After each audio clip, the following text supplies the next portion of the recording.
Siempre fui la que recordaba todo. Las fechas de cumpleaños, los nombres de los maestros de mis hijos, el número de teléfono de la pediatra que atendió a Daniel cuando tenía fiebre a los 4 años. Todo guardado aquí, en esta cabeza que ahora me dicen que ya no funciona bien. Por eso cuando empezó a fallarme la memoria, no lo reconocí de inmediato. Pensé que era el cansancio, pensé que eran los años, pensé que era normal. No lo era. Mi nombre es Esperanza. Tengo 61 años. Y durante casi 2 años, alguien me hizo creer que me estaba volviendo loca. Esta es mi historia. Todo comenzó un martes por la mañana. Ernesto se había ido temprano al trabajo. Yo me levanté como siempre. Preparé café. Abrí la ventana de la cocina. Era una mañana normal. El tipo de mañana que no recuerdas, porque no hay nada que recordar. Y fui al cajón donde guardo los documentos del médico. Tenía cita ese día. Una revisión de rutina. Nada importante. Pero el cajón estaba vacío. No el cajón desordenado. No el cajón revuelto. Vacío. Busqué en el cajón de arriba. En el de abajo. En la carpeta azul que siempre está sobre el escritorio. En la mesita de noche. En mi bolso. Nada. Llamé a Ernesto. Ernesto, ¿viste los documentos del médico? Los que tenía en el cajón de la cocina. Hubo una pausa. Esperanza. Su voz tenía ese tono que yo todavía no sabía identificar. Te los pedí el viernes. Me los diste tú misma. Me quedé callada. Yo no recuerdo eso. Amor. Otra pausa. Me los diste en la sala. Estabas viendo televisión. ¿No te acuerdas? No me acordaba. Pero Ernesto lo decía con tanta calma, con tanta seguridad, que pensé que el problema era yo. Llamé al consultorio y pedí copias. La recepcionista fue amable. No fue la primera vez que llamé a pedir copias de algo que ya tenía. Eso tampoco lo supe ese día. Las semanas siguientes fueron extrañas. Pequeñas cosas. Siempre pequeñas cosas. La reunión con la maestra de mi nieta que, según Ernesto, yo misma había cancelado. La llamada a mi hermana Rocío que él decía que yo había hecho pero que Rocío nunca recibió. El frasco de pastillas para la presión que apareció vacío cuando yo estaba segura de haberlo llenado, apenas 3 días antes. Mamá, tú misma lo dijiste. Daniel, mi hijo mayor. 34 años. La voz de su padre, los gestos de su padre, la paciencia calculada de su padre. ¿Cuándo lo dije? El domingo, en el almuerzo. Dijiste que ibas a cancelar el viaje a donde la tía Rocío porque no te sentías bien. Yo no recordaba haber dicho eso, pero todos en la mesa asintieron. Ernesto, Daniel, la esposa de Daniel, Marcela, que siempre me miraba con esa lástima que yo entonces no entendía. Solo Sofía no asintió. Mi hija menor. 28 años. Vivía en otro barrio, trabajaba mucho, no venía tan seguido. Pero esa tarde me miró diferente. No con lástima, con algo más parecido a la preocupación. Me tomó del brazo cuando salimos al jardín. Mamá, ¿tú estás bien? Todos dicen que me estoy olvidando de las cosas. Sofía frunció el ceño. ¿Tú sientes que te estás olvidando? Lo pensé. De verdad lo pensé. No sé, le dije. Ya no confío en lo que siento. Eso debió haber sido la primera señal. Cuando una persona deja de confiar en su propia mente, algo muy grave está pasando. Pero en ese momento, yo pensé que el problema era mío, y fue Daniel quien propuso el neurólogo. Mamá, no es un insulto, es precaución. La abuela también tuvo problemas de memoria. Es mejor revisarse. Mi madre, sí. Ella había tenido demencia en sus últimos años. Eso yo lo sabía. Y ese miedo específico y antiguo, vivía en algún lugar de mi pecho desde hacía muchos años. Ernesto apoyó la idea de inmediato. Yo te acompaño, mi amor. Para eso estamos. La consulta fue un miércoles. El consultorio era tranquilo, ordenado, con plantas en la ventana. El neurólogo era un hombre mayor, serio, que me hizo preguntas durante 40 minutos y luego me pidió que volviera con los resultados de unos exámenes. Sangre, resonancia, pruebas cognitivas. Ernesto estuvo presente en todo. Respondía antes que yo. Completaba mis frases. Cuando el médico me preguntaba algo, Ernesto miraba al médico con esa expresión de «ya ve usted cómo está». Y el médico anotaba. Yo lo veía, pero no entendía lo que veía. En el camino a casa, Ernesto me tomó la mano. «Todo va a estar bien, te lo prometo». Y yo le creí. Todavía le creía. Los resultados tardaron 2 semanas. Durante esas 2 semanas, las cosas siguieron pasando. Encontré la puerta del carro abierta una mañana. Ernesto dijo que yo la había dejado así la noche anterior. Encontré el gas encendido sin llama una tarde. Ernesto dijo que yo había puesto agua a hervir y me había olvidado. Encontré mi bolso en el congelador un jueves. Ese día lloré. Me senté en el suelo de la cocina y lloré, como no había llorado en años, porque el bolso en el congelador no tenía explicación, ni el cansancio, ni los años, ni el estrés. Eso era otra cosa. Ernesto llegó y me encontró en el suelo. «Esperanza, Esperanza, levántate». «Ernesto, yo no puse el bolso ahí. Yo no haría eso». «Amor». Se agachó. Me miró a los ojos. «Ya sé que tú no lo hiciste con intención. Por eso vamos al médico. Por eso nos estamos ocupando». Me ayudó a levantarme. Me preparó el té de tila, el de todas las noches.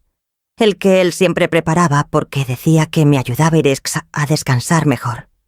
Yo me lo tomé. Y esa noche dormí 12 horas. Los resultados llegaron un viernes. El neurólogo nos recibió a los 2. Revisó los papeles durante un momento largo. Luego levantó la vista. Los exámenes cognitivos muestran algunas áreas de atención reducida. Pero la resonancia está bien. No hay daño estructural visible. Ernesto frunció el ceño. Entonces necesito más información. El médico me miró directamente a mí. No a Ernesto. «Señora Esperanza, ¿usted toma algún medicamento para dormir?» «No. Nunca. Nunca. Yo duermo bien». Hice una pausa. «O dormía bien. Últimamente duermo mucho, pero no tomo nada». El médico anotó algo. «¿Toma infusiones? ¿Tés? ¿Algo de manera regular antes de dormir?» Antes de que yo pudiera responder, Ernesto habló. «Yo le preparo un té de tila. Para relajarse. No tiene nada».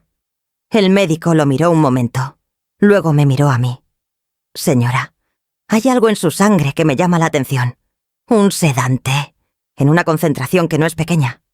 El silencio que siguió fue diferente a todos los silencios anteriores. Ernesto no dijo nada. Yo tampoco. «¿Usted toma algún sedante recetado?», preguntó el médico. «No. ¿Alguien en su casa toma sedantes?».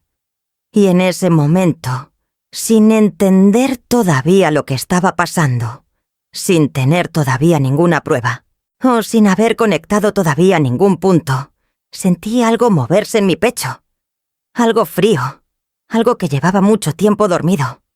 Giré la cabeza y miré a Ernesto. Él estaba mirando la ventana. El médico pidió una segunda prueba de sangre. Para confirmar, para descartar errores. En el carro de vuelta a casa, Ernesto no habló. Yo tampoco. Pusimos la radio. Una canción vieja, de cuando éramos jóvenes, de cuando yo todavía creía que lo conocía. Cuando llegamos a casa, él entró primero. Yo me quedé un momento en el jardín. Miré la fachada de esa casa. 33 años viviendo ahí. Mis hijos habían crecido en esas paredes. Yo había envejecido en esas paredes. Y de repente, por primera vez en 2 años, no me sentí confundida. Me sentí asustada. Que es completamente diferente. La confusión te paraliza. El miedo te mueve. Entré a la casa y fui directo a la cocina. Abrí el armario donde Ernesto guardaba las cosas del té, las bolsitas, los frascos de miel, y detrás, casi escondido, Un frasco pequeño, de vidrio oscuro, sin etiqueta. Lo tomé en mis manos. Olí el contenido. No olía a nada en absoluto. Pero algo en mi estómago me dijo que ese frasco no debería estar ahí. Lo puse en mi bolsillo. Y en ese momento escuché los pasos de Ernesto bajando las escaleras. Cerré el armario. Me volteé. Él me miró desde la puerta de la cocina. «¿Qué haces?» «Busco el frasco de miel», dije. Y sonreí. Por primera vez en 2 años, sonreí con un propósito. Esa noche no tomé el té. Lo vacié en el lavabo cuando Ernesto fue al baño. Limpié la taza. La dejé vacía sobre la mesa como si me lo hubiera tomado. Me fui a la cama. Ernesto apagó la luz. «Buenas noches, amor», dijo. «Buenas noches», respondí. Cerré los ojos, pero no dormí. Por primera vez en mucho tiempo, no dormí. Y mientras la oscuridad de esa habitación me rodeaba, mientras escuchaba la respiración de ese hombre que llevaba 33 años durmiendo a mi lado, empecé a pensar. A pensar de verdad, con una mente que, por primera vez en 2 años, estaba completamente despierta. Y las preguntas que llegaron esa noche no eran preguntas de una mujer confundida. Eran preguntas de una mujer que por fin empezaba a ver. Esa noche no cerré los ojos hasta las 4 de la mañana. No porque tuviera miedo. Bueno, sí, tenía miedo, pero era un miedo diferente al que había sentido durante los últimos 2 años. Antes el miedo era difuso, sin forma, como niebla. No sabías de dónde venía ni a dónde iba. Solo estaba ahí, envolviéndote, confundiéndote. Esta noche, el miedo tenía nombre. Y tener nombre ya es una forma de poder. Me quedé mirando el techo. Escuché la respiración de Ernesto. Profunda, regular, tranquila. La respiración de alguien que no tiene nada en la conciencia. O la respiración de alguien que lleva tanto tiempo con algo en la conciencia que ya aprendió a dormir con ello. No sabía cuál de las dos era. Todavía no. Repasé los últimos 2 años como quien revisa una casa después de un temblor, buscando grietas, buscando lo que se había movido sin que yo lo notara. El frasco sin etiqueta estaba en mi bolsillo del pantalón, doblado en la silla. Mañana lo llevaría a Touché a analizar. Eso era lo primero. Pero había algo más. Algo que el médico había dicho que no me dejaba descansar. Un sedante. En una concentración que no es pequeña. 2 años. 2 años tomando ese té todas las noches. Durmiendo 12, 14 horas los fines de semana. Despertándome lenta, espesa, como si el mundo estuviera cubierto de algodón. Y todos a mi alrededor diciéndome que era la edad, que era el estrés, que era la memoria. Nunca fue la memoria. Era el sueño. Era ese sueño profundo y artificial que me robaba horas, que me dejaba sin nitidez, que hacía que los días se mezclaran y que yo no pudiera sostener los detalles de mi propia vida. ¿Y qué pasa cuando una mujer no puede sostener los detalles de su propia vida? Que otros lo sostienen por ella, que otros deciden por ella, que otros firman por ella. Ahí fue cuando me senté en la cama. Ernesto se movió, pero no despertó. Yo me quedé quieta, con el corazón golpeando fuerte, mirando su perfil en la oscuridad. ¿Qué había firmado yo en estos 2 años? A las 6 de la mañana me levanté sin hacer ruido. Fui al estudio. El estudio de Ernesto, que siempre había sido territorio suyo. Yo entraba a limpiar y nada más. Nunca pregunté demasiado. Nunca revisé demasiado. Así había sido siempre, desde el principio, y yo lo había aceptado como algo normal, porque así lo presentaron desde el principio. Y las cosas que se presentan como normales, desde el principio, se vuelven invisibles. Abrí el cajón grande del escritorio. Carpetas, documentos, facturas de la empresa. Ernesto tenía una empresa de importación, mediana, que manejaba desde hacía 20 años. Yo nunca había tenido mucho que ver con ella. Él se encargaba. Yo me encargaba de la casa, de los hijos, de las 1000 cosas invisibles que sostienen una familia. Eso también lo habías aceptado como normal. Busqué algo con mi nombre. No tardé mucho. En la tercera carpeta, detrás de unos estados de cuenta, encontré un documento de 4 páginas. Membrete de notaría. Fecha de hace 14 meses. Mi nombre aparecía 6 veces. Era una modificación de la estructura societaria de la empresa de Ernesto. Yo aparecía como socia minoritaria, lo cual no era nuevo. Eso lo sabía desde hacía años. Pero en este documento mi participación había sido reducida, del 22% al 3%, con mi firma. Me quedé mirando esa firma durante un tiempo que no supe medir. Era mi letra, era mi rúbrica, era la forma exacta en que yo firmo, desde que tenía 20 años. Pero yo no recordaba haber firmado eso. No recordaba haber ido a ninguna notaría. No recordaba haber hablado de ningún cambio en la empresa. Volví a guardar el documento exactamente como estaba. Tomé nota mental del nombre de la notaría, del número de folio, de la fecha. Y seguí buscando. Había más. No todo ese día. Fui despacio, con cuidado, porque había aprendido algo esa noche. Que quien lleva 2 años construyendo una trampa sabe detectar cuando alguien la está descubriendo. Así que fui lenta. Durante los días siguientes mantuve la rutina. Me levantaba, preparaba el desayuno, vaciaba el té en el lavabo cada noche con cuidado. Lo dejaba en la taza como si lo hubiera tomado. Dormía menos de lo que Ernesto creía. Y cada mañana cuando él salía, yo tenía 15, 20 minutos en ese estudio. No era mucho tiempo, pero era suficiente. Al 4.º día encontré algo que cambió todo. Una carpeta diferente a las demás. Más nueva, más ordenada. Con un separador azul que decía simplemente propiedad. Dentro había documentos sobre la casa. Nuestra casa. La casa donde habíamos vivido 33 años. La casa que había sido comprada en parte con dinero de mi familia, con un aporte que mis padres nos hicieron cuando nos casamos. Y había otro documento. Una escritura de hace 16 meses. La casa había sido refinanciada, con una hipoteca nueva, una hipoteca grande. Con la casa como garantía. Mi firma aparecía 2 veces. Esta vez, sí tuve que sentarme.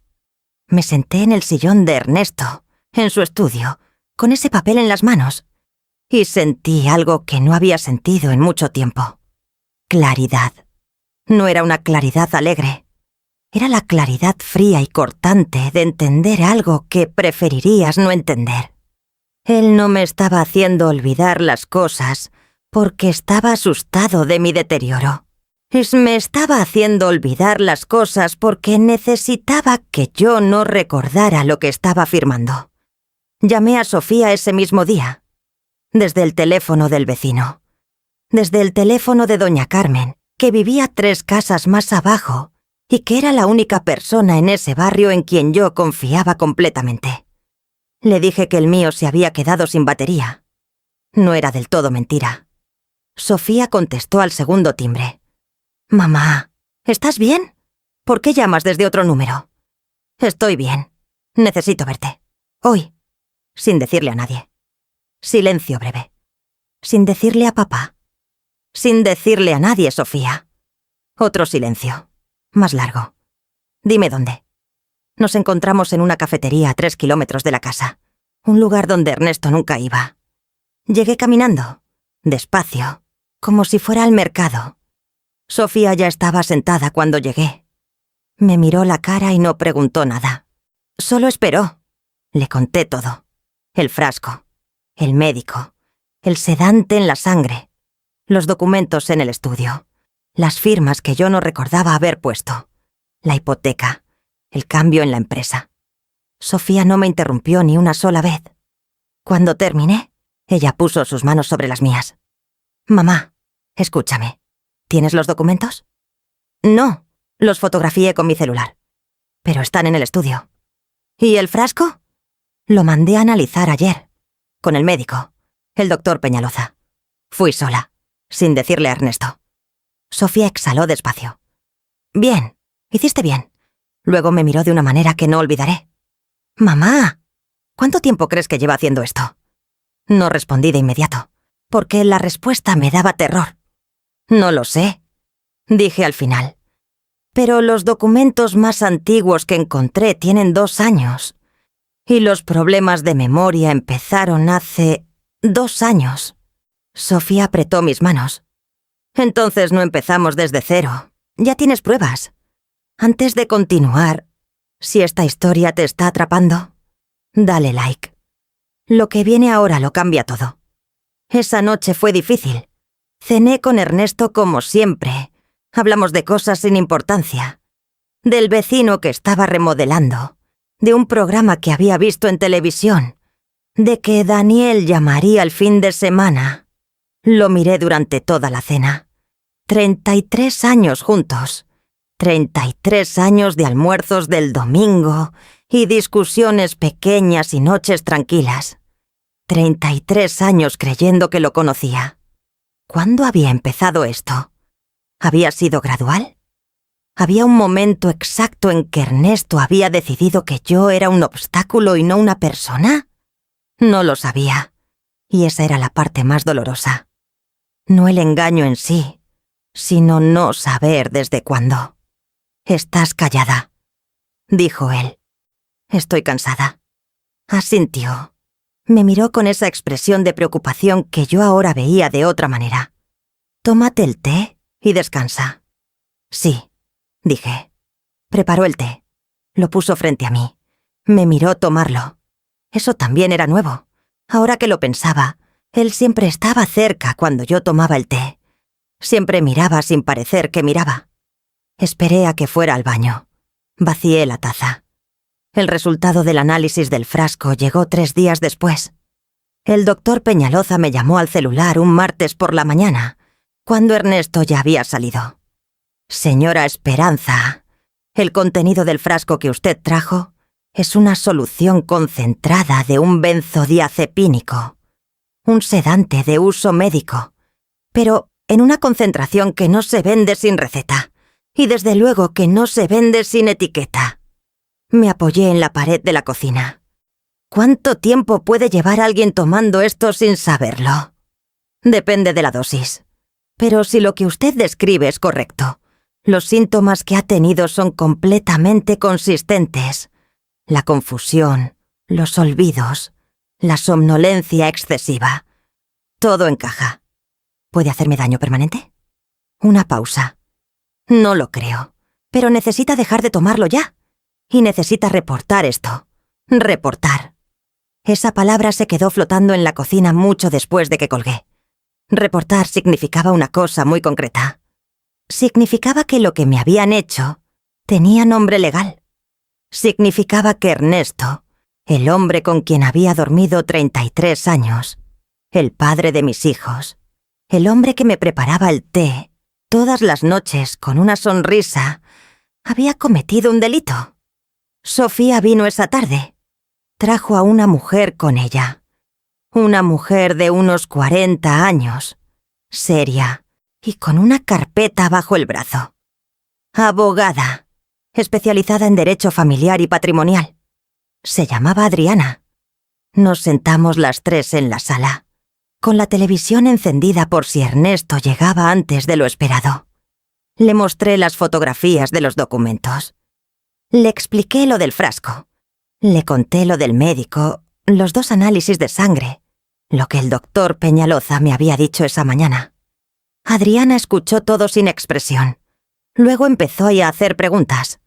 Preguntas precisas, directas, sin rodeos. ¿Qué documentos había firmado? ¿Cuándo? ¿Ante qué notaría? ¿Con qué testigos? ¿Cuánto tiempo llevaban los síntomas? Si había testigos de mi estado durante estos 2 años. Si había mensajes, correos, algo escrito donde Ernesto o alguien más hiciera referencia a mi supuesto deterioro. Al final cerró su carpeta. «Señora Esperanza», lo que usted describe, si se confirma con las pruebas, configura varios delitos. Administración de sustancias sin consentimiento. Posiblemente falsificación de documentos o al menos aprovechamiento de incapacidad inducida para obtener firmas. Y dependiendo de lo que encontremos en los registros notariales, podría haber fraude patrimonial. Me quedé mirándola. ¿Y mis hijos? ¿Daniel? Adriana me miró con calma. Eso es lo que tenemos que determinar. Si su hijo sabía o no sabía, si participó o simplemente fue usado también. Sofía tomó mi mano. Mamá, pase lo que pase, tú tienes razón. Tú no estás loca. Nunca lo estuviste. Afuera empezó a llover. Escuché las gotas contra la ventana. El mismo sonido de siempre. La misma lluvia de siempre. Pero yo ya no era la misma mujer de siempre. Y entonces sonó la puerta. Ernesto había llegado 1 hora antes de lo habitual. Los 3 nos quedamos inmóviles. Sofía me miró. Yo miré a Adriana. Adriana ya estaba guardando su carpeta con movimientos tranquilos, sin apuro, como si hubiera estado en situaciones así antes. Probablemente sí. ¿Quién es?, preguntó en voz baja. Mi esposo, dije. Adriana asintió una sola vez. Entonces soy amiga de Sofía. Pasé a tomar café. Nada más. La llave giró en la cerradura. Ernesto entró con el saco mojado, el pelo húmedo, una bolsa del mercado en la mano. Nos miró a las 3. Primero a mí, luego a Sofía, luego a Adriana. No sabía que tenías visita, me dijo. Su voz era normal. Completamente normal. Ese era su talento, pensé. La normalidad perfecta. Adriana es amiga mía del gimnasio, dijo Sofía antes de que yo pudiera hablar. Pasamos a saludar a mamá. ¿Cómo estás, papá? Ernesto la besó en la mejilla. Saludó a Adriana con un apretón de mano. Y esa sonrisa suya, la sonrisa ancha y fácil, que yo había amado durante 33 años. ¿Las dejo con su conversación?, dijo. Ya nos íbamos, dijo Adriana poniéndose de pie. Se fueron 10 minutos después. Sofía me abrazó en la puerta. Me apretó fuerte, más de lo normal, y al separarse me miró a los ojos sin decir nada. No hacía falta. Cerré la puerta. Me volteé. Ernesto estaba guardando las cosas del mercado en la cocina. ¿Quién era realmente esa mujer?, preguntó sin voltear. El corazón me dio un vuelco. Te lo dije, amiga de Sofía. Guardó un frasco, luego otro. Nunca la había visto. ¿Es amiga nueva? Silencio. ¿Tomaron té? ¿Café?, dije. Asintió. Se volteó. Me miró con esa cara de siempre, esa cara tranquila, esa cara que yo ya no podía leer de la misma manera. ¿Cómo te sientes hoy? Bien, dije. Mejor que ayer. Algo cruzó por sus ojos. Algo rápido, casi invisible. Me alegra, dijo. Y fue al estudio. Yo me quedé en la cocina apoyada en la mesada con las manos frías, respirando despacio. Había algo diferente en él esa tarde. No sabría explicarlo con precisión. Una tensión pequeña, una vigilancia que antes yo no notaba porque antes yo llegaba a la noche con la mente embotada por el té, lista para hundirme en ese sueño artificial que él me administraba con tanta amabilidad. Pero esa noche mi mente estaba clara, y una mente clara nota cosas. Esa noche escuché. Ernesto estuvo en el estudio hasta las 11. Yo estaba en la cama, con el libro abierto, sin leer. Escuchaba. Pasos. El cajón del escritorio abriéndose y cerrándose. El sonido del teclado. A las 11:15 salió del estudio y fue directo al baño. Yo conté hasta 30. Luego me levanté. Fui al estudio en silencio, en medias, sin encender luz. Solo la pantalla del computador que había quedado encendida. Había un correo abierto. No tuve tiempo de leerlo todo. Solo vi el nombre del destinatario y las primeras líneas. El destinatario era Daniel. Las primeras líneas decían: necesito que vengas mañana. Hay cosas que arreglar antes de que el asunto del médico se complique. Trae los documentos que te di el mes pasado. Volví a la cama antes de que Ernesto saliera del baño. Me acosté. Cerré los ojos. Regulé la respiración. Él entró al cuarto. Se quedó un momento en la puerta, como si estuviera mirando. Luego se acostó. Apagó la luz. «Buenas noches», dijo. No respondí. Fingí que ya dormía, pero mi mente estaba corriendo. Daniel sabía. No era una víctima. No era un hijo que había sido usado sin saberlo. Daniel sabía. Daniel tenía documentos. Daniel iba a venir al día siguiente a Seques a arreglar cosas. 34 años. Mi hijo mayor. El niño que había aprendido a caminar agarrado de mi dedo. El que lloraba cuando tenía pesadillas. Y yo me quedaba sentada al borde de su cama hasta que se dormía. Ese niño sabía lo que le estaban haciendo a su madre. Y no había dicho nada. Eso dolió de una manera para la que no tengo palabras precisas. Más que los documentos. Más que el frasco. Más que las firmas falsas. Porque el engaño de un esposo te destruye la confianza en el amor. Pero el engaño de un hijo te destruye algo más profundo. Te destruye la confianza en ti misma como madre. No llamé a Sofía esa noche.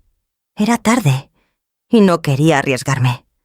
Pero a las 6 de la mañana, y cuando Ernesto todavía dormía, le mandé un mensaje desde el baño con el agua corriendo. «Daniel viene hoy. Sabe todo. Necesito a Adriana». Sofía respondió en 3 minutos. «Entendido. No estés sola con ninguno de los dos. Llámame si pasa algo». Guardé el teléfono. Me miré en el espejo del baño. 61 años. El pelo gris que Ernesto siempre me decía que tiñera. Las líneas alrededor de los ojos. Las manos que habían cocinado, lavado, cuidado, sostenido a otros durante décadas. Me habían dicho que esta cara era la cara de una mujer que se estaba deteriorando. Que esta mente era una mente que fallaba. Que esta mujer necesitaba que otros tomaran decisiones por ella. Mentira. Todo mentira. Esta mujer estaba completamente entera. Daniel llegó a las 10 de la mañana. Ernesto lo esperaba en el estudio. Yo estaba en la cocina cuando escuché el timbre. Abrí la puerta. Mi hijo me miró. Tenía ojeras. Eso lo noté de inmediato. Y algo en su manera de mirarme, algo que antes yo interpretaba como preocupación, ahora lo veía diferente. No era preocupación. Era incomodidad. «Mamá», me dio un beso. «¿Cómo estás?» «Bien», dije. «Mejor que nunca». Algo en mi tono lo hizo dudar. Solo un segundo. Luego sonrió. «Me alegra. ¿Papá está?» «En el estudio. Pasa».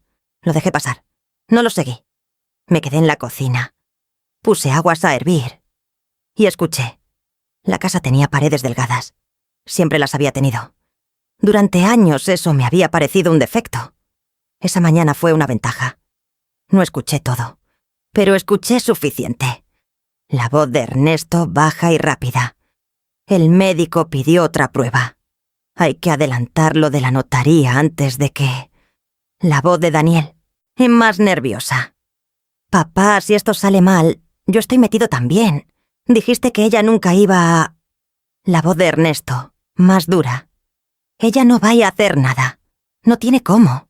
¿Quién le va a creer a una mujer que lleva 2 años olvidándose de todo?» Silencio. Luego Daniel, casi en susurro. «¿Y Sofía?» Ernesto. «Sofía no sabe nada que importe». El agua hirvió. Apagué el fuego. Me senté en la silla de la cocina. Entonces sí llegaron las lágrimas. Silenciosas, sin drama, sin sollozos. Solo lágrimas cayendo solas mientras yo miraba la ventana, y afuera el día seguía siendo un día normal, con el sol y los pájaros, y el vecino que pasaba con su perro como todos los martes. Me permití 2 minutos. Solo 2. Luego me sequé la cara. Me levanté y fui a buscar mi bolso. Si estás escuchando esta historia desde un país cuyo nombre lleva la letra E, suscríbete y déjame en los comentarios tu país. Quiero ver cuántas mujeres estamos aquí, todavía aprendiendo a decir basta. Salí de la casa con el bolso y una chaqueta. Ernesto y Daniel seguían en el estudio. No dije nada. No me despedí.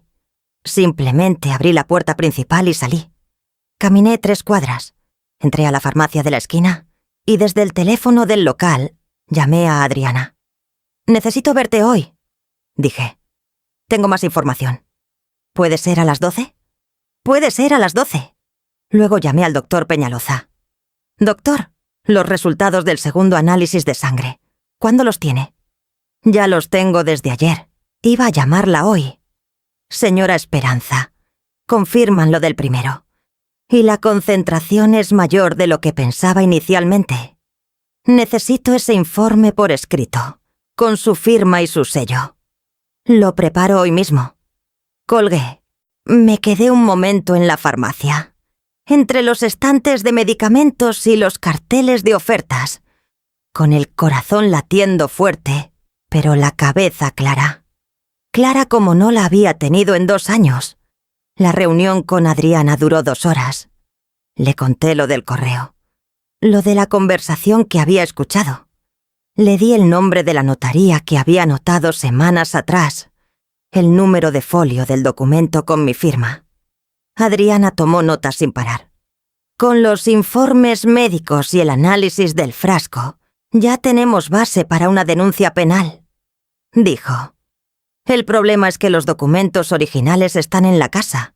Usted fotografió algunos, pero necesitamos los originales o copias notariales. ¿Cómo los consigo?» «No los consigue usted directamente. Los consigue un juez, con una orden. Pero para eso necesitamos presentar la denuncia primero». Sofía, que estaba sentada ahí a mi lado, habló. «¿Cuánto tiempo tarda eso?» «Depende. Pero si presentamos todo junto, los informes médicos, el análisis de la sustancia, las fotografías de los documentos, el testimonio de la señora Esperanza, y si el doctor Peñaloza está dispuesto a declarar, el proceso puede moverse rápido». Miré a Adriana. «¿Me va a creer un juez? Una mujer que lleva 2 años siendo descrita como deteriorada, olvidadiza, inestable». Adriana me miró sin apartar los ojos. «Por eso son importantes los informes médicos. Porque dicen exactamente lo contrario. Dicen que su deterioro no era orgánico, que había una sustancia en su sangre que no debía estar ahí. Eso cambia completamente el relato. Ernesto tiene dinero», dije. «Tiene abogados. Tiene contactos. Y usted tiene la verdad», dijo Adriana. «En mi experiencia, cuando la verdad está bien documentada, es más difícil de enterrar de lo que parece». No respondí de inmediato. Pensé en esa frase. Cuando la verdad está bien documentada. 2 años de mi vida. 2 años de confusión, de vergüenza, de creerme rota.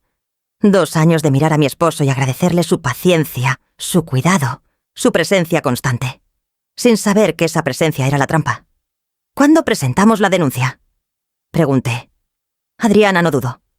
«Mañana, si usted está lista». Miré a Sofía. Sofía asintió. «Estoy lista», dije. Esa noche volví a la casa. Tenía que volver. Salir de golpe, sin plan, sin los documentos originales, sin haber asegurado nada. Hubiera sido un error. Adriana me lo había explicado con cuidado. La denuncia era más fuerte si yo seguía en la casa hasta que el proceso comenzara. Si me iba, Ernesto podía mover documentos, destruir pruebas, construir un relato donde yo era la mujer inestable que había huido sin razón. Así que volví. Ernesto estaba en la sala cuando entré. Solo. Daniel ya se había ido. Me miró. «¿Dónde estuviste?» «Fui a caminar. Me saqué la chaqueta. Necesitaba aire». «¿Sola?» «Sola». Se me quedó mirando un momento. «La próxima vez avísame. Me preocupo». Asentí. Fui a la cocina. Preparé la cena. Puse la mesa. Comimos. Hablamos de cosas sin importancia. Esa noche él preparó el té. Lo puso frente a mí. Me miró. Yo lo tomé en las manos. Lo olí. Asentí como si lo encontrara reconfortante. Esperé. Y cuando él se fue a contestar el teléfono, lo vacié. Me dormí pensando en el día siguiente. En la denuncia. en el doctor Peñaloza y su informe firmado, en las fotografías de los documentos que tenía guardadas en el teléfono, en Adriana con su carpeta y su voz tranquila.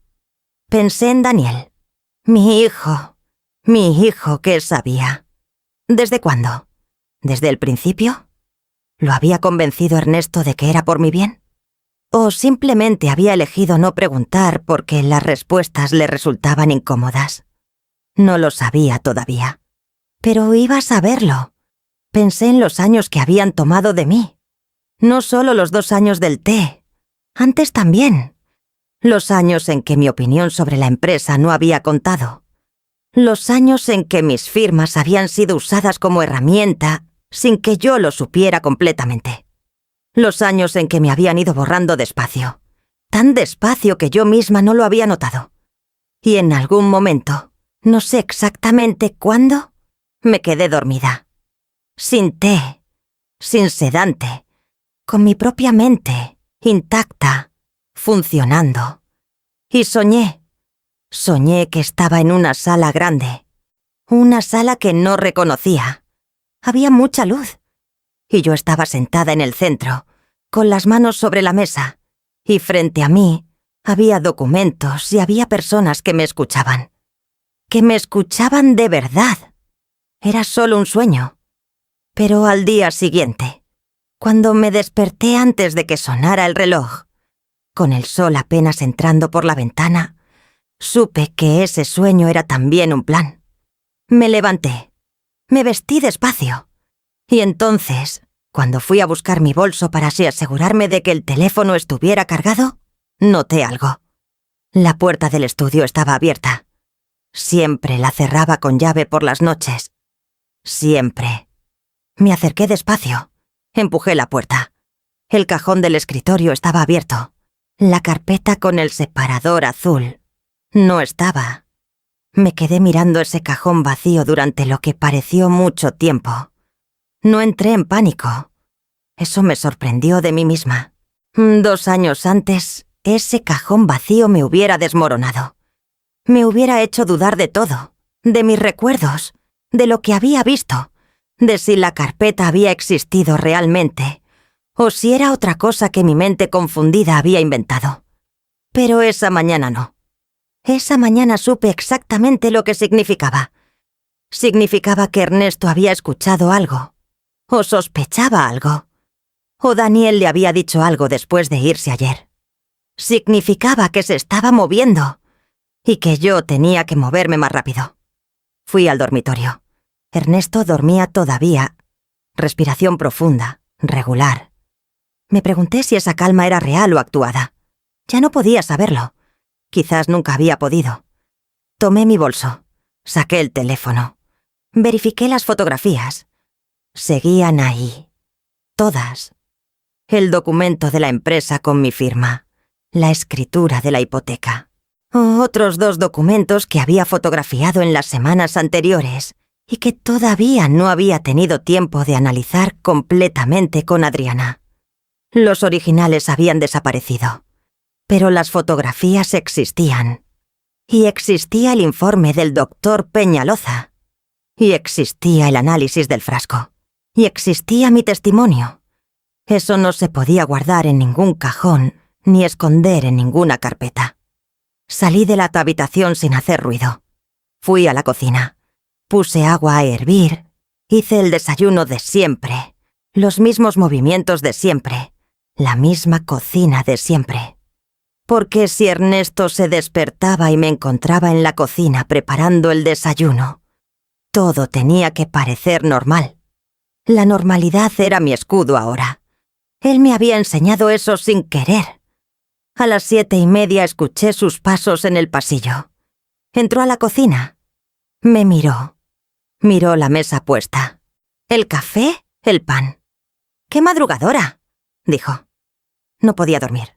Respondí. ¿Café? Se sentó. Le serví. ¿Desayunamos? En algún momento dije, sin levantar la vista del plato. ¿Moviste algo del estudio? Fui a buscar una factura vieja y no encontré la carpeta azul. Un silencio muy breve. Casi imperceptible. La reorganicé anoche. Estaban mezcladas las cosas. Ah, asentí. ¿Y dónde quedó? Ya te muestro después. ¿Para qué necesitabas la factura? Para nada importante. Tomé un sorbo de café. Me olvidé para qué la quería. Lo vi relajarse levemente. Esa pequeña actuación me dolió y me dio fuerzas al mismo tiempo. Me dolió porque todavía era capaz de sorprenderme la facilidad con que yo podía mentirle. Porque yo no era así. Yo no había sido nunca así.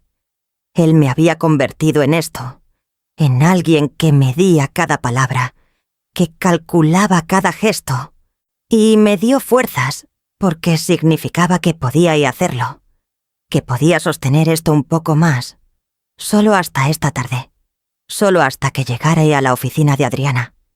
A las 9 de la mañana, Ernesto dijo que iba a salir. Tengo una reunión. Vuelvo al mediodía. Bien, dije. ¿Quieres que prepare algo para comer? No hace falta. Comeré afuera. Me dio un beso en la mejilla. Salió. Escuché el carro arrancar. Escuché cómo se alejaba por la calle. Esperé 10 minutos. Luego llamé a Sofía. ¿Salió? Dije. Tengo 2 horas. Voy donde Adriana ahora. Te espero afuera en 20 minutos. Colgué. Fui al baño. Me miré en el espejo. Me peiné despacio, con cuidado, como si ese gesto importara. Y sí importaba. Importaba porque era mío. Mi cara, mis manos, mi decisión de peinarme o no peinarme, de salir o no salir, de hablar o callarse. Todo eso me lo habían ido quitando, sin que yo lo notara. Y todo eso estaba volviendo. Adriana recibió las fotografías sin pestañear. Las revisó una por una en su computadora, ampliándolas, tomando notas, comparando fechas. La hipoteca es el documento más importante, dijo, porque involucra un bien inmueble de alto valor y porque la firma aparece en una notaría que podemos verificar. Si pedimos el registro notarial, va a aparecer quién estuvo presente ese día. Y si usted no recuerda haber ido, o si ese día usted estaba con otras personas que puedan testificar su ubicación, eso ya es suficiente para abrir una investigación formal. ¿Y si destruyó los originales? Preguntó Sofía. Los originales de una escritura de hipoteca no se destruyen fácilmente. Hay copias en la notaría, en el registro de la propiedad, en el banco que otorgó el crédito. Esos documentos existen en múltiples lugares. Lo que él guardaba en casa eran sus copias personales, no los únicos ejemplares. Sentí algo aflojarse en el pecho. Entonces, aunque haya escondido la carpeta, el documento sigue existiendo. Adriana me miró. Señora Esperanza, lo que él puede destruir en su casa son sus copias. No puede destruir el rastro institucional. Y ese rastro es el que a nosotros nos interesa. Adriana preparó la denuncia esa misma mañana. Yo la firmé. Con mi letra. Con mi rúbrica. Con la misma firma que él había usado sin mi consentimiento durante 2 años. Pero esta vez era mía. Completamente mía. Lo que siguió no fue rápido. Nadie me dijo que iba a ser rápido.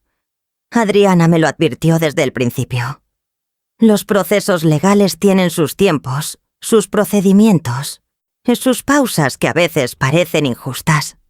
La justicia no siempre llega como en las películas, de golpe, de manera dramática. A veces llega despacio. Pero llega. Volví a la casa ese día al mediodía, antes de que Ernesto llegara.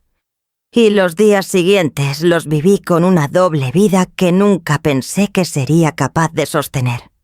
La mujer que desayunaba con su esposo, la mujer que preguntaba cómo había ido la reunión, la mujer que seguía vaciando el té en el lavabo cada noche, y la mujer que se reunía con Adriana, que hablaba con el doctor Peñaloza, que respondía preguntas de los investigadores, que iba reconstruyendo, pieza por pieza, todo lo que le habían desarmado.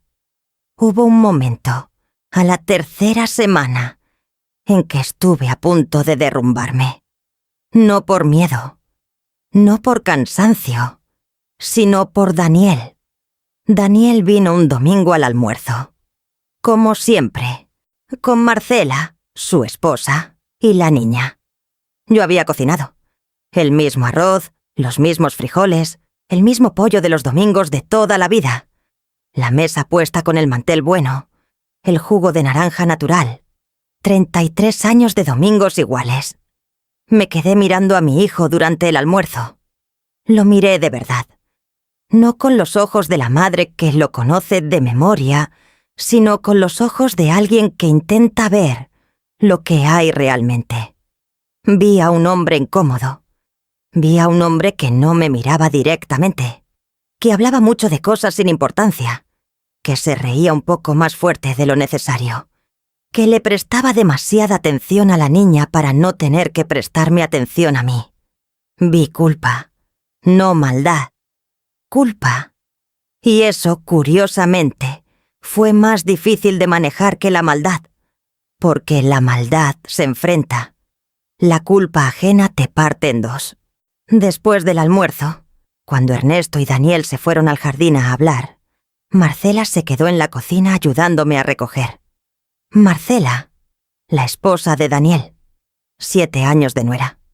Siempre callada, siempre correcta, siempre con esa expresión que yo había interpretado como frialdad. Estábamos solas, lavando platos, sin mirarnos, y entonces ella dijo, en voz muy baja, sin dejar de lavar. Yo no sabía que era tan grave.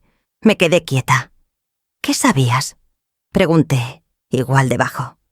Ernesto le dijo a Daniel que te estaban dando algo para los nervios, que era por tu bien, que tú misma lo habías pedido y luego lo olvidabas.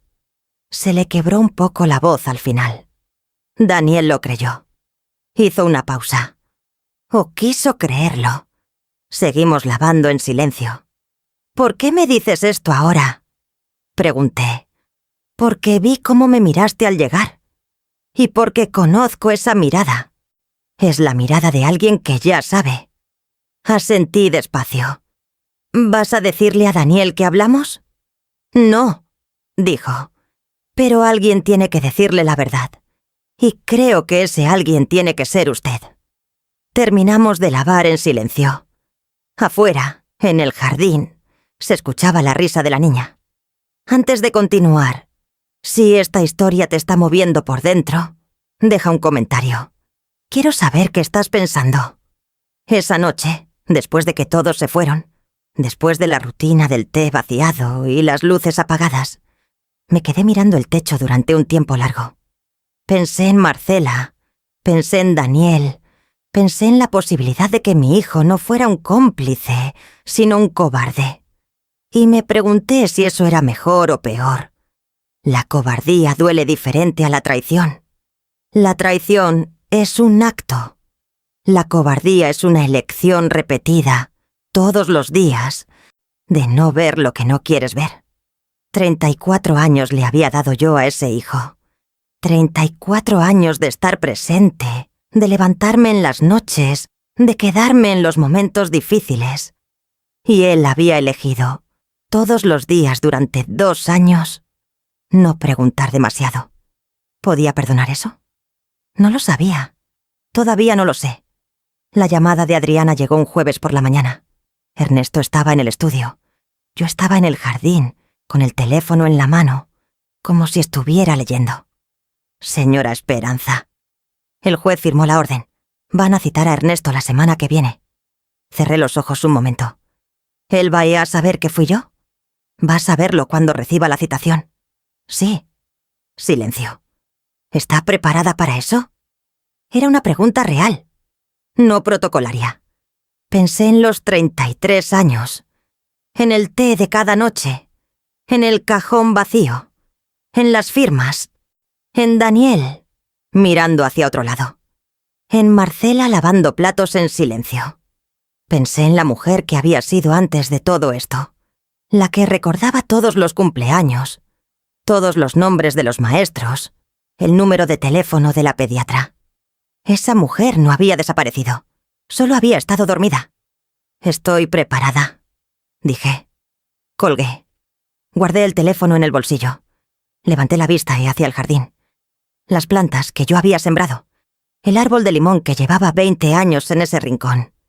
las macetas en el borde del muro, con las flores que yo regaba cada mañana. Esta casa era también mía. Este jardín era también mío. Esta vida era también mía. Y entonces escuché la puerta del estudio abrirse, los pasos de Ernesto en el corredor. Esperanza. Su voz sonó diferente, más tensa. ¿Puedes venir un momento? Me volteé despacio. Él estaba en la puerta que daba al jardín, con el teléfono en la mano, con una expresión que yo no le había visto antes. No era enojo, era algo que se parecía más al miedo. «Acabo de recibir una llamada», dijo, «de un número que no reconozco». Lo miré. No dije nada. Me dijeron que hay una denuncia. Hizo una pausa. Contra mí. El silencio entre los dos duró varios segundos. Él me miró. Yo lo miré. Y por primera vez en 33 años, fui yo quien sostuvo la mirada sin apartar los ojos. Ernesto esperaba que yo dijera algo. Lo vi en su cara. Esperaba la confusión de siempre, la pregunta insegura, la voz dudosa, los ojos buscando su aprobación para entender lo que estaba pasando. Esperaban a la mujer que durante 2 años había necesitado que él le explicara la realidad. Pero esa mujer no estaba en el jardín esa mañana. ¿Una denuncia?, dije. Mi voz salió tranquila, completamente tranquila. Sí, dio un paso hacia mí. ¿Tú sabes algo de esto? Lo miré a los ojos. ¿Yo debería saber algo? Algo se movió en su cara. Una incomodidad pequeña, casi imperceptible. 33 años aprendiendo a leer esa cara me servían ahora de una manera que él no había calculado. Esperanza, si alguien te ha estado llenando la cabeza con ideas... Nadie me ha llenado la cabeza con nada, dije. Yo tengo mi propia cabeza. Siempre la tuve. Silencio. Ernesto me miró durante un momento largo, y en ese momento vi algo que nunca había visto en él. No en 33 años. Vi que me estaba recalculando, como si me viera por primera vez. Como si la mujer que tenía frente a él fuera alguien que no reconocía completamente. Y tenía razón, porque la mujer que tenía frente a él no era la misma de 2 semanas atrás. No era la misma de 2 años atrás. «¿Qué hiciste?», preguntó. Y ahora su voz tenía un filo diferente. «Lo que debí hacer hace mucho tiempo», respondí. Me di la vuelta. Entré a la casa. Los días que siguieron fueron los más extraños de mi vida. Ernesto y yo seguíamos viviendo en la misma casa, comiendo en la misma mesa, durmiendo en el mismo cuarto. Pero algo había cambiado en el aire entre nosotros, algo que no tenía nombre exacto, pero que los dos sentíamos en cada silencio, en cada movimiento, en cada mirada. Él ya no preparaba el té, no dijo nada al respecto, simplemente una noche no lo preparó. Y la siguiente tampoco. Como si ese ritual hubiera desaparecido solo, sin explicación, sin reconocimiento de lo que había sido. Yo tampoco lo mencioné. Llamó a un abogado. Lo supe porque escuché la conversación desde el pasillo. Hablaba en voz baja, rápida, con esa eficiencia suya de siempre. Nombraba documentos, nombraba fechas. En un momento, dijo mi nombre con un tono que me heló la sangre. No por miedo, sino por lo que reconocí en ese tono. Desprecio. 33 años y ese era el tono que usaba cuando creía que no lo escuchaba. Me fui al jardín y regué las plantas. Daniel vino el miércoles. Sin Marcela, sin la niña, solo. Llegó a media mañana cuando Ernesto había salido. Eso no fue casualidad. Lo supe cuando lo vi en la puerta, con esa cara de ojeras y de hombre que no ha dormido bien en días. Abrí la puerta, pero no me moví para dejarlo entrar. «Mamá, necesito hablar contigo. Sé lo que vas a decirme», dije. «No lo sabes». Lo miré un momento, luego me hice a un lado. Entró. Nos sentamos en la sala. No ofrecí café, no ofrecí nada. Me senté frente a él con las manos en el regazo y lo miré esperar. «Mamá», empezó despacio. Yo no sabía todo. te lo juro. ¿Qué sabías? Bajó la vista un momento, luego la levantó. Sabía que papá te daba algo para dormir. Me dijo que tú misma se lo habías pedido, que tenías insomnio severo y que te habías asustado de los medicamentos recetados y que él había encontrado algo natural. Hizo una pausa. Te lo juro que eso fue lo que me dijo. Lo miré sin responder. ¿Y los documentos? Dije al final. Apretó la mandíbula.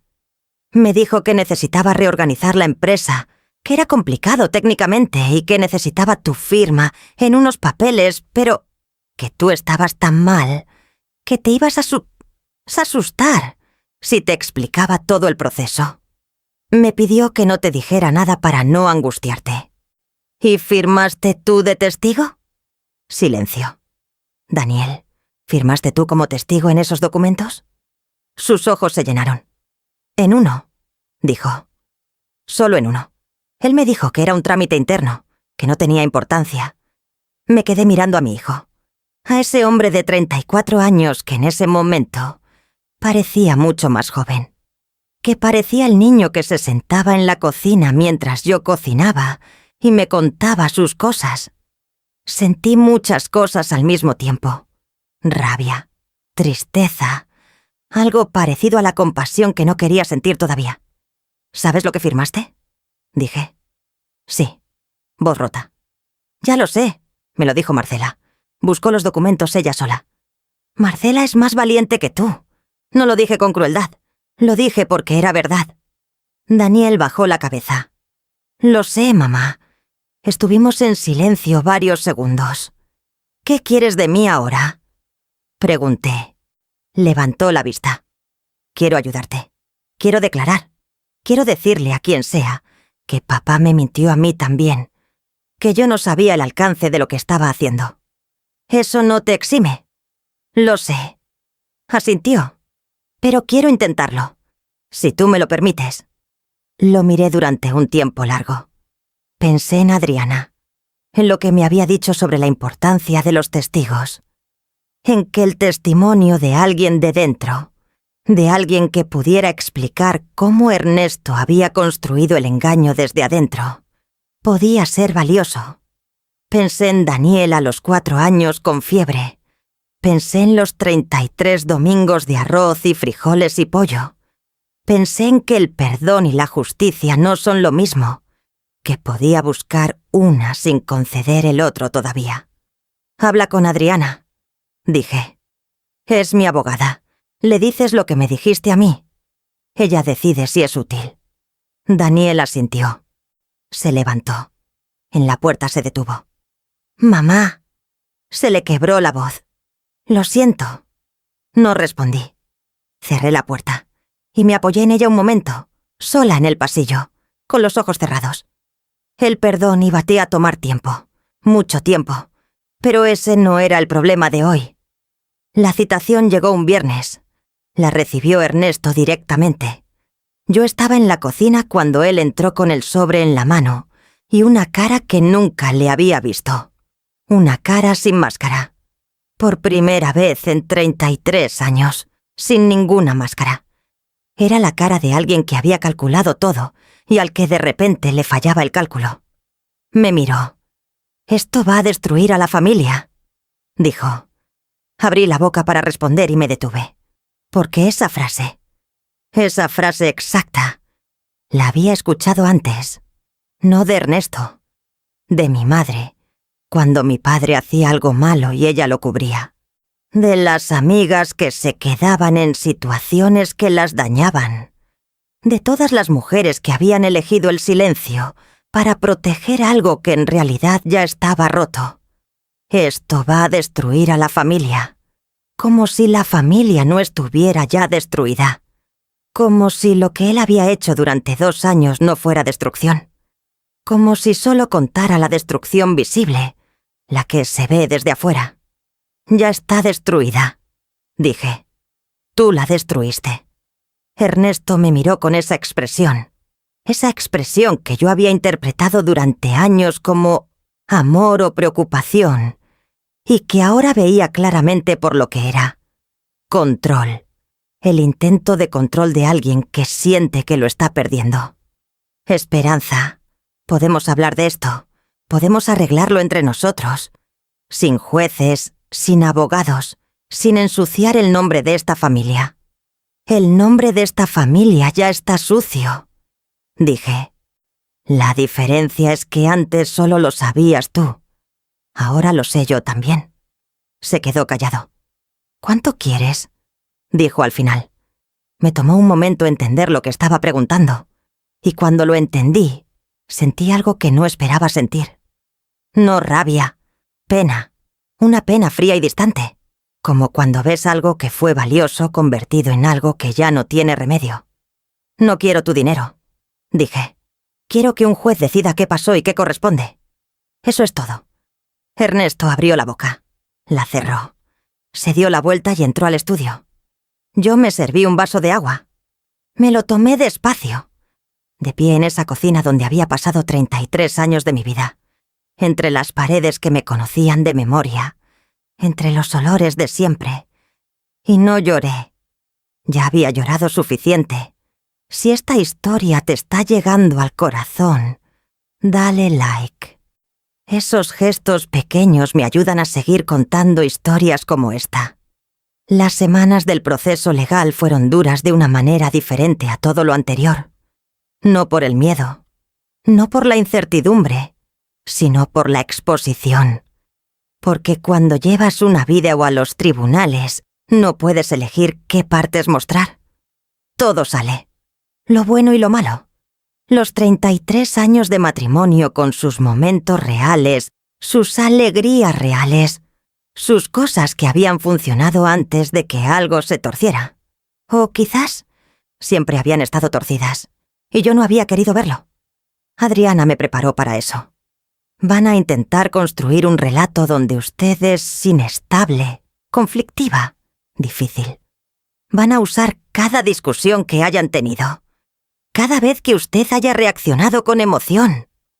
Cada testimonio de vecinos, conocidos y familiares que puedan decir que usted siempre fue así.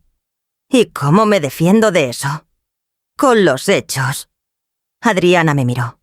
Los hechos no tienen emoción. El frasco tiene un análisis. Los documentos tienen fechas. El doctor Peñaloza tiene un informe firmado. Eso no se puede desmontar con testimonios de carácter. Tenía razón, pero igual dolía.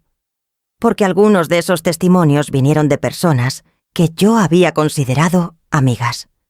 Vecinas que dijeron que sí, que me habían notado rara en los últimos años. Una cuñada que declaró que yo siempre había sido olvidadiza. Una conocida del club que dijo que en más de una ocasión yo había dicho cosas que luego no recordaba. Todas decían la verdad desde su perspectiva. Lo que no sabían era que esa perspectiva había sido construida cuidadosamente por alguien que necesitaba que yo pareciera así. El doctor Peñaloza declaró el segundo día. Habló durante 40 minutos. Explicó el sedante, la concentración, los efectos a largo plazo de ese tipo de sustancia en la función cognitiva, en la memoria de trabajo, en la capacidad de atención. Explicó que los síntomas que yo había tenido eran completamente consistentes con una exposición prolongada a esa sustancia. Explicó que sin esa sustancia no había ningún indicador orgánico de deterioro cognitivo. Ninguno. La sala quedó en silencio después de eso. Ernesto declaró el cuarto día. Lo escuché desde mi lugar junto a Adriana, con las manos quietas sobre la mesa. Habló bien. Siempre había hablado bien. Era uno de sus talentos. La voz tranquila, las palabras medidas, la capacidad de hacer que cualquier cosa sonara razonable. Dijo que me había dado el sedante con mi consentimiento, que yo misma se lo había pedido en un momento de angustia y que luego lo había olvidado, como olvidaba tantas cosas. Dijo que los documentos habían sido firmados en mis momentos de lucidez, que él siempre me explicaba todo con cuidado, que yo entendía y consentía. Dijo que me amaba. lo dijo mirando al juez, no mirándome a mí.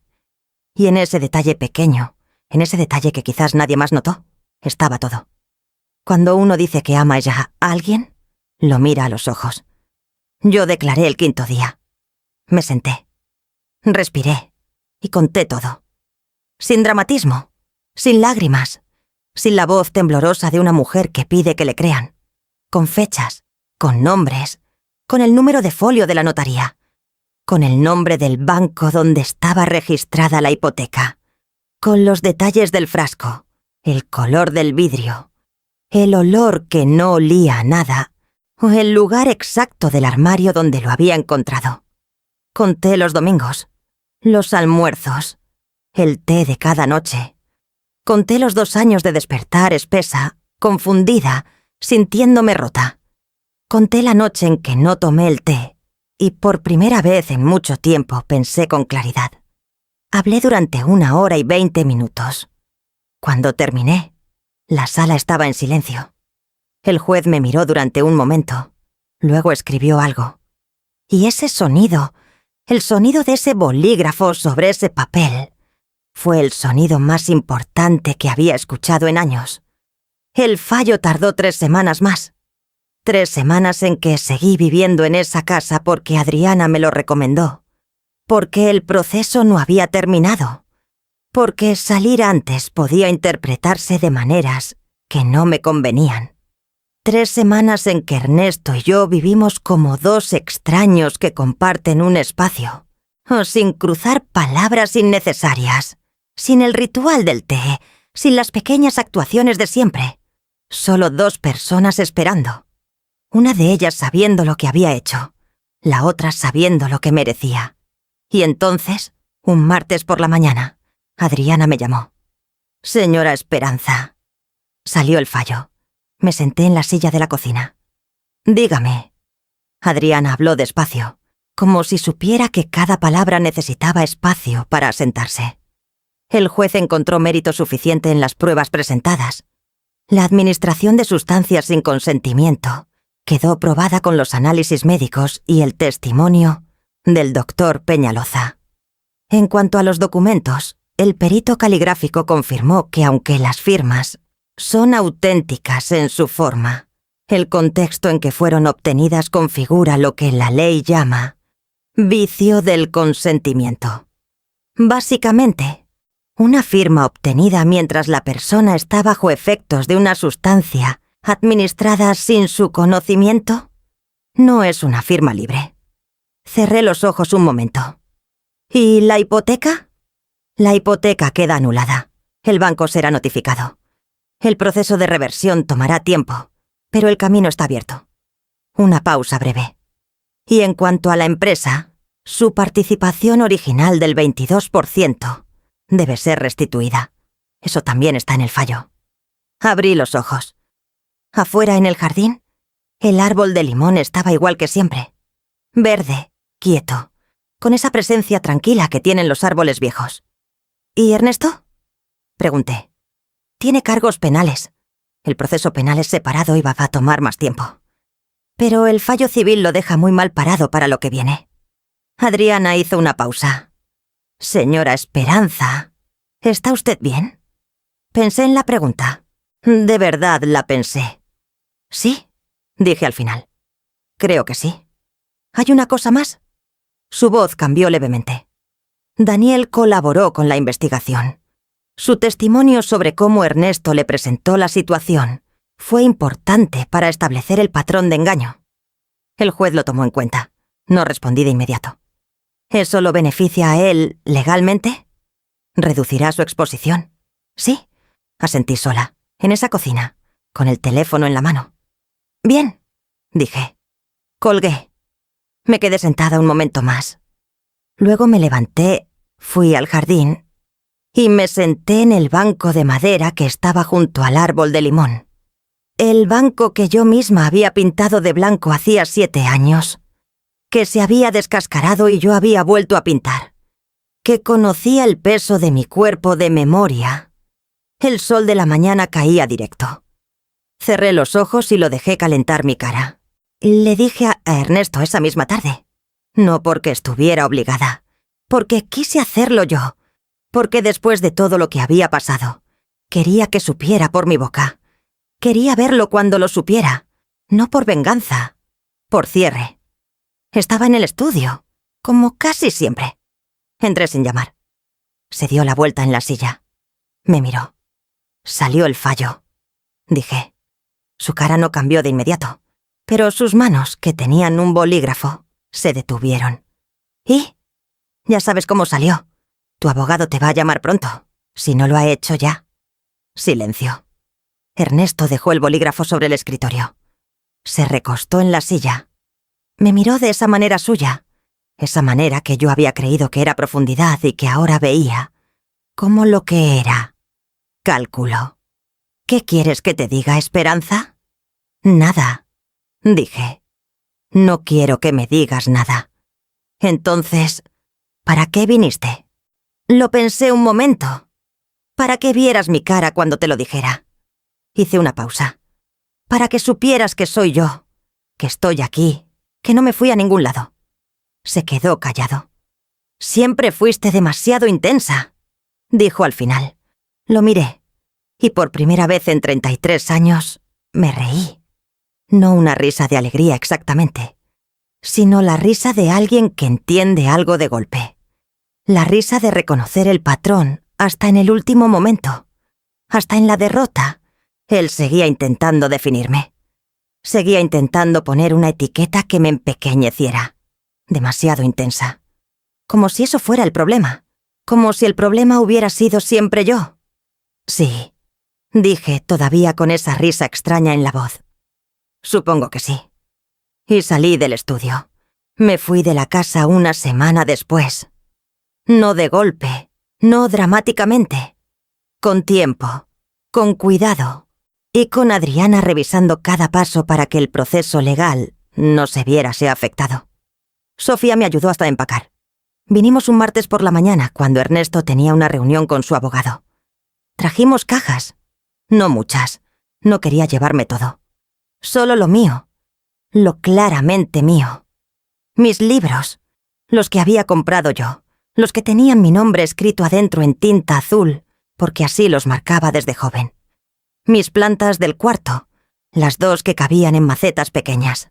Las fotos de mis hijos de pequeños, que estaban en un álbum que nadie más había mirado en años. Mi ropa. Mis documentos. El álbum de fotos de mi madre. Y el banco blanco del jardín no.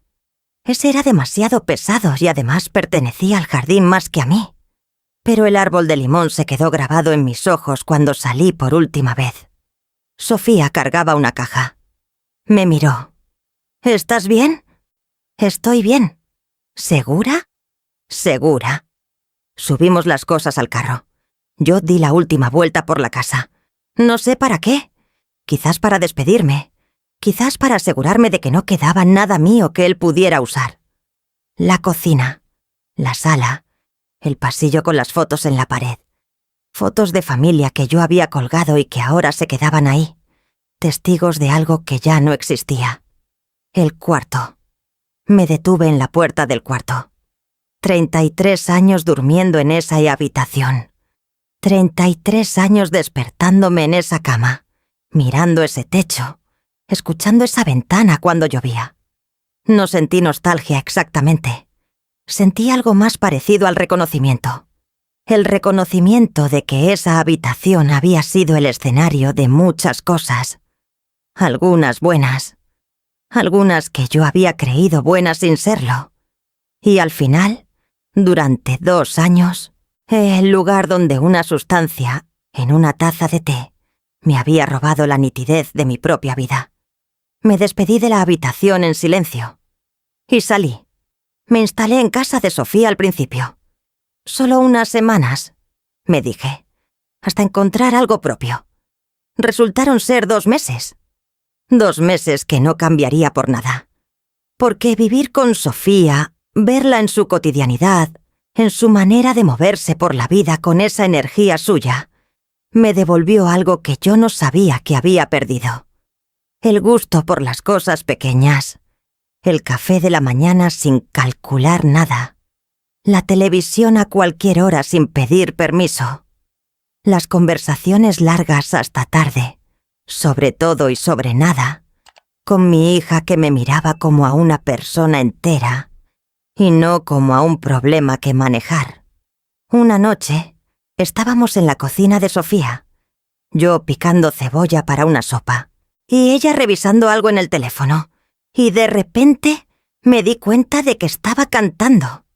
Bajito, sin darme cuenta. Una canción vieja de cuando era joven. Sofía levantó la vista y me miró. No dijo nada, solo sonrió. Y yo me di cuenta de que no recordaba la última vez que había cantado en una cocina. A nuestra edad, suscribirse también es un acto de valentía. Si esta historia te está acompañando, suscríbete. Y cuéntame en los comentarios desde dónde me escuchas. Quiero saber que no estoy hablando sola. Daniel me llamó un domingo. Habían pasado casi 2 meses desde el fallo. Era la primera vez que hablábamos directamente, sin intermediarios, sin el escudo de una situación familiar. Contesté. «Mamá. Daniel». Silencio breve. «¿Puedo verte?» Lo pensé. «Sí», dije. «Pero yo elijo el lugar. Nos encontramos en un parque neutro, sin historia familiar, sin carga. Llegamos los dos solos. Nos sentamos en una banca cerca de un lago pequeño, donde había patos y niños con sus madres, y la normalidad tranquila de un domingo. Daniel tenía peor cara que la última vez. Más delgado, más serio. Estuvimos un momento sin hablar, mirando el lago. «Quiero que sepas que terminé toda relación profesional con papá», dijo. «La participación que tenía en la empresa la devolví. Formalmente, con documentos. Adriana tiene copia». Asentí. «Lo sé», ella me lo dijo. «¿Y? ¿Y qué? ¿Eso cambia algo entre nosotros?» Lo miré. Mi hijo. 34 años. La nariz de su abuela. Los ojos de cuando era pequeño y todavía no había aprendido a esconder lo que sentía. «No lo sé todavía», dije. «Necesito tiempo. Lo entiendo. No estoy segura de que lo entiendas del todo». No lo dije con crueldad. Lo dije con honestidad. Porque lo que me hiciste, Daniel, no fue solo no protegerme. Fue mirar hacia otro lado mientras me deshacían, mientras me convencían de que estaba rota. Tú estabas ahí en esas mesas del domingo. Me veías. Y no preguntaste. Se le llenaron los ojos. Tienes razón. Sé que tienes razón también en que te mintieron. Sé que hay una diferencia entre lo que hizo tu padre y lo que hiciste tú. La hay. Hice una pausa. Pero necesito que entiendas el daño de las dos cosas. No solo de la que no fue tu culpa directa. Daniel asintió. Las lágrimas le cayeron sin que intentara detenerlas. Y algo en eso, algo en verlo llorar sin esconder el llanto, me movió de una manera que no esperaba. No era perdón todavía. El perdón tarda. El perdón tiene su propio tiempo y no se puede apurar. Pero era la posibilidad del perdón. Y eso ya era algo. Le puse una mano en el brazo un momento. Solo un momento. «Dame tiempo», dije. Él asintió. Nos quedamos otro rato mirando el lago. Los patos nadaban en círculos lentos. Los niños corrían. El agua reflejaba el cielo de esa tarde. La vida seguía siendo la vida. Encontré mi apartamento un mes después. 3er piso. 2 habitaciones. Una ventana grande en la sala que daba aquí a un jardín comunal con árboles. La primera noche que dormí ahí, sola, en un colchón nuevo que Sofía me había ayudado a elegir, con las cajas todavía sin desempacar apiladas en el rincón, me quedé mirando el techo. Un techo nuevo. Sin los 33 años de memorias del techo anterior. Sin las grietas que conocía de memoria. Sin la mancha pequeña que había reaparecido un invierno y que nunca habíamos arreglado del todo. Sin nada que yo no hubiera elegido. Respiré. Profundo. Despacio. Y dormí. Sin té. Sin sedante. Sin vigilancia. 8 horas de sueño limpio. propio, completamente mío. Hay cosas que no se recuperan del todo. Sería mentira decir que salí de esto entera, que los 2 años de niebla artificial no dejaron nada, que el levantarme cada mañana en ese apartamento nuevo es siempre fácil, que no hay noches en que la rabia vuelve, o la tristeza, o esa pregunta que no tiene respuesta limpia. ¿Desde cuándo? ¿Desde cuándo había empezado a verme como un obstáculo y no como una persona? No lo sé. Quizás nunca lo sabré. Y he aprendido que no saber eso también es parte del proceso, que no todas las preguntas tienen respuesta y que buscarlas a veces hace más daño que dejarlas ir. Lo que sí sé es esto. Sé que durante 2 años alguien usó mi propia mente contra mí.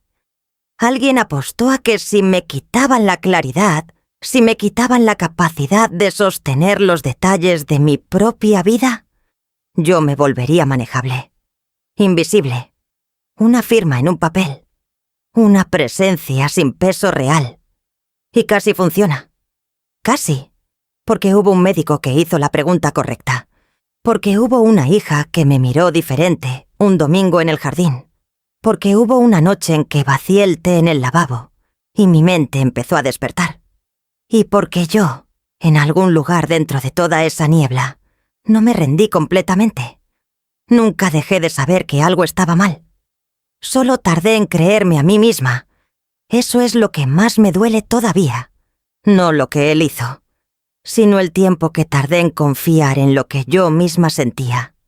61 años aprendiendo que la voz más importante es la propia. El proceso penal sigue su curso. Adriana me llama cada 2 semanas con novedades. El sistema legal tiene sus tiempos, como ella siempre me advirtió. Hay audiencias, hay documentos, hay fechas que se mueven. Yo ya no me desespero con eso. Aprendí a separar lo que puedo controlar de lo que no. El proceso legal no depende de mí. Lo que sí depende de mí es cómo me levanto cada mañana. Lo que planto en las macetas nuevas que puse en el balcón. Lo que cocino cuando tengo ganas.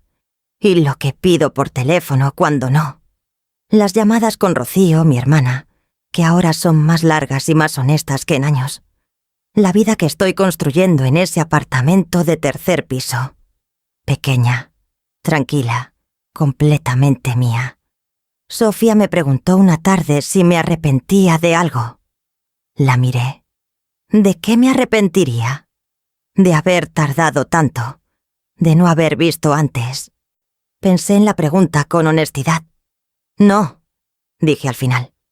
El arrepentimiento es para las cosas que elegí. Esto no lo elegí. Me lo fueron poniendo encima, despacio, durante mucho tiempo. Hice una pausa. Lo que sí haría diferente es creerme antes. Confiar antes en lo que sentía. Sofía asintió. ¿Y ahora? Ahora me creo, dije. Ahora sí.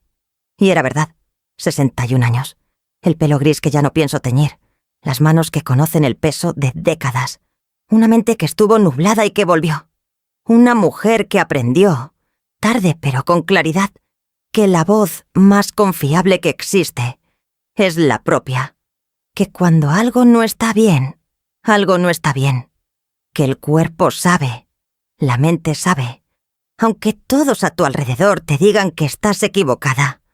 Aunque el hombre que duerme a tu lado te prepare el té con una sonrisa.